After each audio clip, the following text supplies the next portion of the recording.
उत्तर प्रदेश में दंगा हो नहीं रहा, दंगा कराया जा रहा है।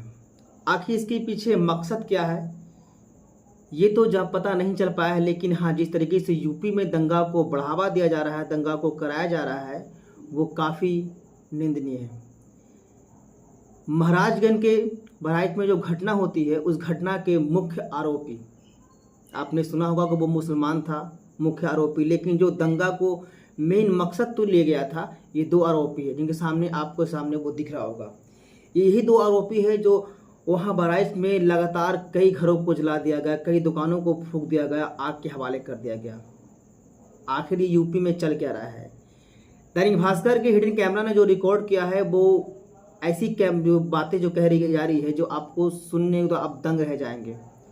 जिस तरीके से बहराइच में जो दंगे को फैलाया गया, दंगे को बढ़ावा दिया गया, दंगे को जिस तरह पुलिस रोकने में नाकाम रही, यूँ कहें पुलिस ने, यहाँ तक कि युवक ने भी कहा कि पुलिस अगर 2 घंटे का वक्त और दे देती थी तो पूरा महाराजगंज को जला दिया जाता, यानी पूरा बहराइच की जो हिस्सा था पूरा जलकर खाक हो जाता।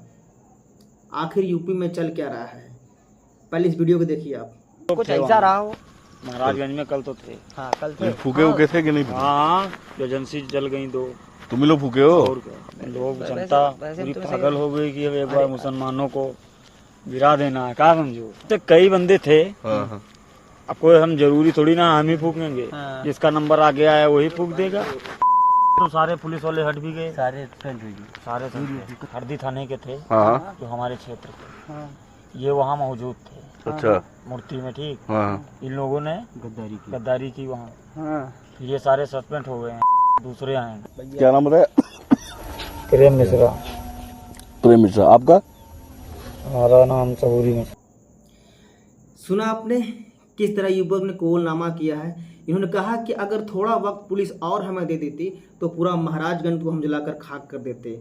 ये यही युवक हैं जो लगातार जो उसके बहराइच के आस पड़ोस के गांव के रहने वाले हैं, और उन्होंने जो वहाँ पर जो उपलब्धि किया था, जिस तरह का वो दंगा भड़काने का काम किया था, उनकी सबों को लेकर वो सब यात्रा निकाले थे, और वो कई दुकानें, जितनी भी मुसलमान की दुकानें आई, उनकी शोरूम आई, उनके घर को आया, वो आग के हवाले करते गए। इन पर आखिर कार्रवाई कब होगी? जिस तरीके से मुसलमानों पर कार्रवाई लगातार की जा रही है, क्या ये सिर्फ एक तरफा कार्रवाई नहीं हो रही है? जिस तरीके से उत्तर प्रदेश पुलिस जो पूरी तरीके से मुसलमानों पर हावी हो चुके हैं, मुसलमानों को वो चुन चुन कर वो उनको FIR कर रहे हैं, क्या इन पर खुला छूट दिया गया है? क्या सिर्फ इसलिए कि हिंदू हैं? क्या इसलिए कि उपद्रव बनाने में कामयाब होते हैं? क्या इसलिए कि वो मुसलमानों को घरों को जलाकर राख कर देते हैं?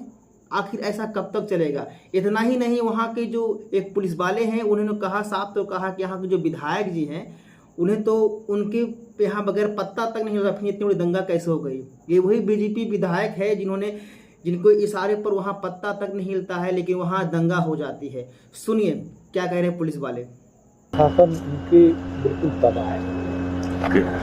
विधायक वो अपने स्वतंत्र वहाँ कुछ कर नहीं पाता, वह अपने मन से कोई कर नहीं पाता। हम किसी को डांट भी नहीं सकते। हम हावी हैं, चाहे विधायक, चाहे लेखपाल हो, चाहे BDO हो, चाहे तहसीलदार हो, चाहे मैच ज़्यादा रहती है। यहाँ के जो 4 थानेदार हैं, 151 भी होगा तो पूछ के।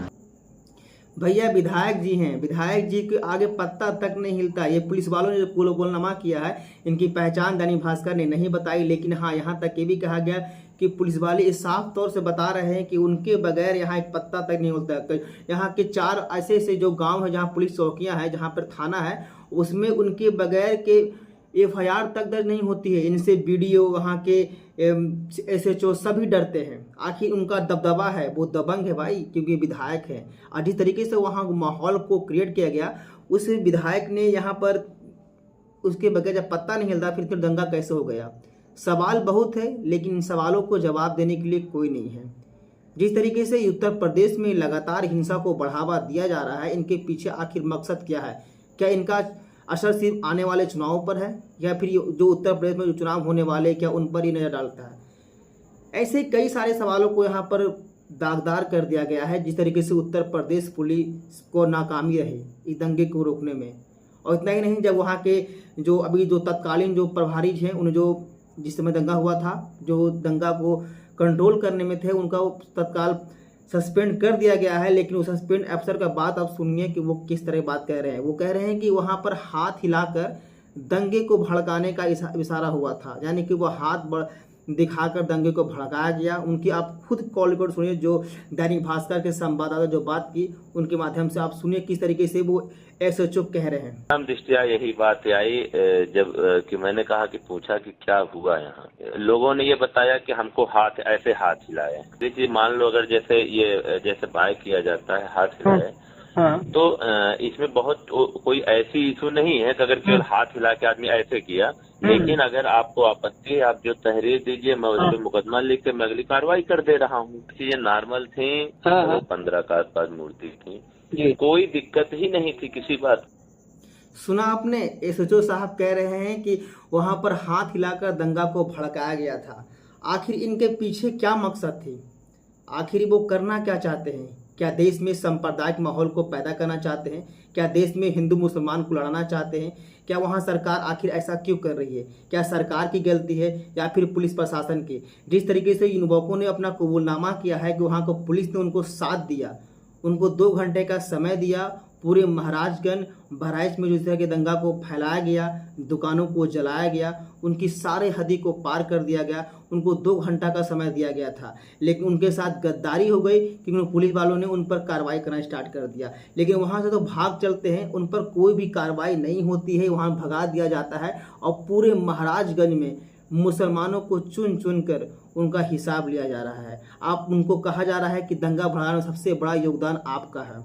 जिस तरीके से यहाँ माहौल को क्रिएट किया गया है, आज पूरे उत्तर प्रदेश में मुसलमानों को एक गलत निगाह से देखा जा रहा है। बहराइच के मुसलमानों को घरों पर निकलने पर मजबूर किया जा रहा है। आखिर ऐसा क्यों हो रहा है? और जिस तरीके से सांप्रदायिक माहौल को बिगाड़ने में सबसे सक्षम जैसे कि प्रशासन है, उनसे कई जो बड़ी बात आप कहेंगे, यहाँ की जो भारतीय हमारे मीडिया है, उन्होंने हर हदों को पार कर दिया। अपनी टीआरपी बटोरने के लिए वो मुसलमानों को इतना बदनाम करने गए, इतने हद तक वो गिर गए कि मुसलमानों को बदनाम करने पर तुल गए हैं। झूठी खबरों को उन्होंने तार दिखाया है। वो हर बार झूठी खबरों को दिखाते थे, लेकिन इस बार तो हद कर दी। सांप्रदायिक माहौल को उन्होंने और बढ़ावा दिया है। उन्होंने खबर ये दी कि जब वहाँ पर राम गोपाल मिश्रा की जब मौत होती है, उन्हें गोली मार दिया जाता है, तो राम गोपाल मिश्रा का कहा गया, झूठी खबरें फैलाई गई, बहुत सारी ऐसी खबरें चलाई गई टीवी चैनलों पर, कहा गया कि उनके नाखूनों को नोचा गया है, उनको इलेक्ट्रिक शॉक दिया गया। लेकिन ये सारी बातें बेबुनियाद है, झूठी है। आखिर फिर ऐसा भारत की मीडिया ऐसा क्यों कर रही है?